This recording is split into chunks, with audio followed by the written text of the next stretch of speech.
Au début du film, nous voyons l'agent Richard Freeman interroger une jeune femme qui a visiblement vécu une épreuve terrible. Couverte de blessures, elle doit raconter à l'agent fédéral toute l'histoire depuis le début. Et elle commence son récit.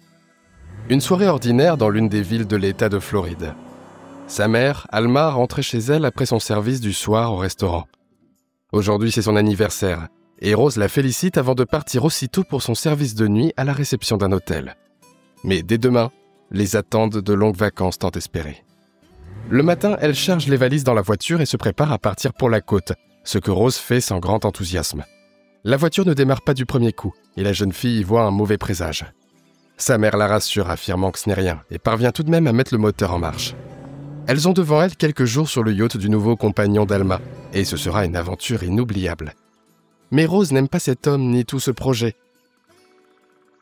Elle a peur de l'eau et ne fait pas confiance à un inconnu que même Alma ne connaît que depuis à peine 2 mois. En apparence, tout semble parfait. Mer à perte de vue, ciel clair, champagne coûteux. Derek, c'est ainsi que s'appelle le petit ami d'Alma, la félicite pour son anniversaire et offre des cadeaux.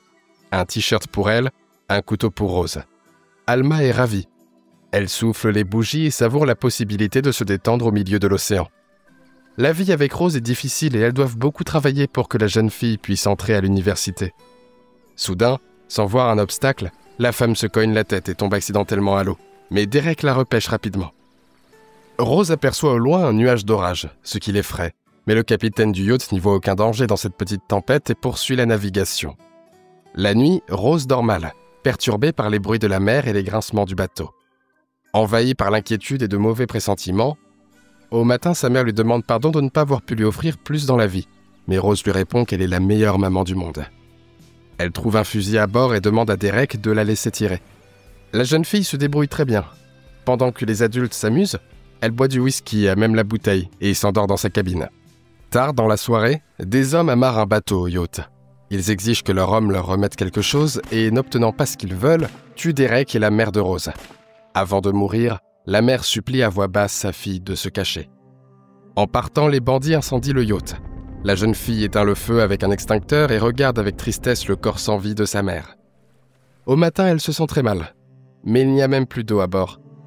Elle tente de mettre le yacht en route pour rejoindre la côte, mais n'y parvient pas. Ayant enveloppé le corps de sa mère dans du tissu et des cordages, Rose pleure sur elle. Soudain, Derek apparaît dans l'eau. Il est encore en vie. La jeune fille lui demande quoi faire. La radio est déchargée, l'électricité du bateau est hors service et il ne reste rien de la voile. L'homme blessé lui répond à bout de force que dans le kit de survie se trouve une voile de rechange qu'il faut fixer en grimpant au mât. Avec beaucoup de difficultés, Rose y parvient. Le soir, elle découvre une voie d'eau sur le yacht et tente de la colmater avec du ruban adhésif. Derek n'a qu'une blessure à l'épaule, mais il se sent très mal et perd parfois connaissance. Il lui conseille de démarrer le moteur en contournant l'électronique grâce au démarreur. Mais Rose ne connaît rien à la mécanique d'un yacht et n'y arrive pas. Elle met autour de son cou la chaîne de sa mère défunte et trouve à bord des photos de Derek avec les bandits qui les ont attaqués. Soupçonnant quelque chose, elle attache par précaution l'homme inconscient et fouille le bateau, armé de son couteau. Un peu plus tard, il reprend ses esprits et lui ordonne de baisser son arme. Ensemble, ils essaient de démarrer le moteur et finissent par y parvenir. Mais Derek va de nouveau plus mal et perd connaissance, laissant Rose passer toute la nuit à la barre en maintenant le cap au nord-est pour atteindre la côte. Au matin, il va mieux, couvre la jeune fille endormie d'une couverture, puis examine les cartes maritimes.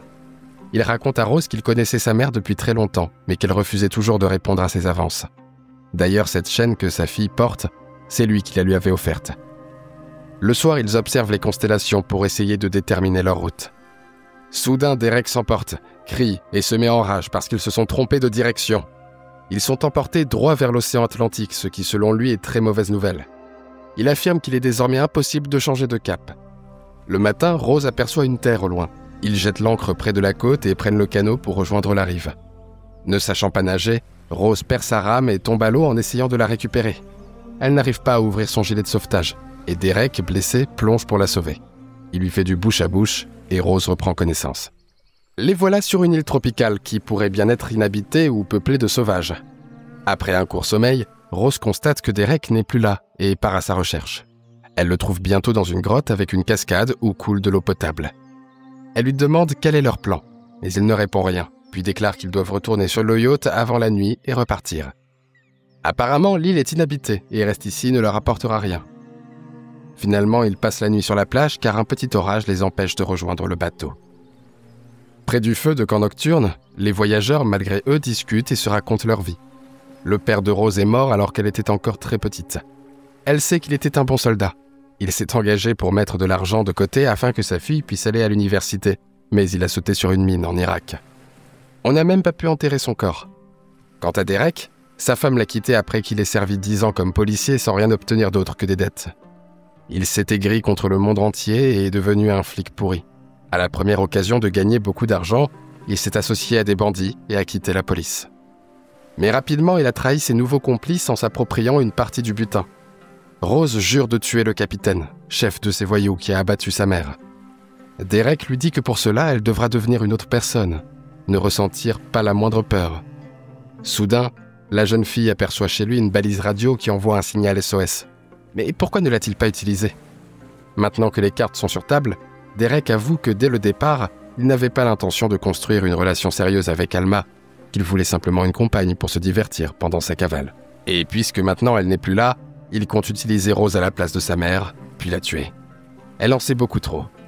Et pour la chaîne, il a menti afin qu'elle lui fasse confiance. Paniquée, Rose pointe un pistolet sur lui et exige qu'il active la balise. Derek se jette sur elle et une bagarre éclate. Finalement, la jeune fille s'enfuit dans la jungle. Il tire au hasard, mais elle parvient à s'échapper.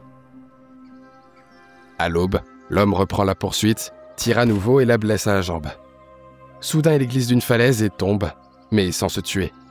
Agitant son couteau, le bandit exige que Rose le ramène au yacht. Derek dit qu'il avait prévu de la livrer au capitaine pour obtenir son pardon, mais qu'il n'en a pas eu le temps. Rose le frappe à la tête avec une pierre et s'empare de la balise, qui ne fonctionne pas. Arrivant seule au yacht, la jeune fille soigne ses blessures et s'évanouit. Au matin, elle découvre à nouveau une grosse fuite. Elle monte alors dans le canot, essayant d'emporter le corps de sa mère, mais celui-ci glisse dans l'eau. Rose est désormais totalement seule au milieu de l'océan.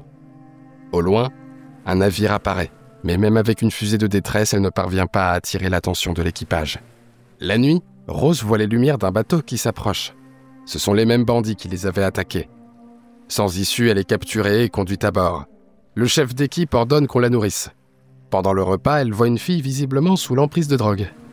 On autorise même Rose à prendre une douche. Elle se prépare et se rend sur la passerelle du capitaine, bien décidée à le tuer pour venger la mort de sa mère. Rose joue la séductrice, feint la curiosité ingénue et demande qu'on la laisse essayer de manœuvrer le navire. Le capitaine désactive le pilote automatique et lui permet de dévier la trajectoire pour s'amuser, puis remet les réglages. Elle fait tout pour charmer cet homme, lui posant des questions sur divers sujets. Et profitant d'un moment où il baisse sa garde, elle le tue avec une lourde barre de fer. À ce moment-là, l'équipage découvre la disparition d'un fusil et du corps du capitaine. De folles recherches de Rose commencent dans tout le navire. Elle, ayant appris d'une des captives où sont stockées les armes, se rend discrètement à l'entrepôt. Armée d'un fusil, elle abat un membre de l'équipage qui l'a trouvé. Le même sort attend un autre. Puis Rose se bat avec une femme mercenaire et l'étrangle avec un vêtement, envoyant la poursuite sur une fausse piste vers la passerelle. Désormais, avec le pistolet de la mercenaire, Rose continue et tombe sur un autre colosse. Leurs forces sont inégales, mais le désir de Rose de venger sa mère lui donne assez de puissance pour le tuer, comme elle l'a fait avec les autres bandits. Dans l'une des cabines, Rose découvre tout un groupe de femmes que l'on transporte pour les vendre comme esclaves. Elle leur promet de les libérer, mais à ce moment-là surgit un autre bandit qui lui colle un pistolet sur la tempe. L'espoir semble perdu.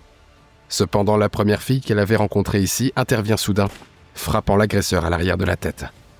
Rose achève le travail. Et un de moins. Elle dit à la fille d'attendre, puis part chercher la radio pour appeler à l'aide, et tombe soudain sur Derek, ressuscité. Il s'avère que c'est lui qui a appelé du renfort en insérant simplement la batterie dans la balise radio. Se moquant d'elle, le bandit annonce qu'elle appartient désormais au capitaine et se met en rage lorsque Rose rit en répondant qu'elle a déjà tué le capitaine. Derek la pousse dans l'escalier, persuadé qu'il en a fini avec elle. Mais Rose est coriace. Dès qu'il s'éloigne, elle se relève et le suit. Dans l'une des pièces, Derek voit la chaîne avec l'inscription « Alma » accrochée à une grille, et reçoit aussitôt un jet de vapeur brûlante en plein visage.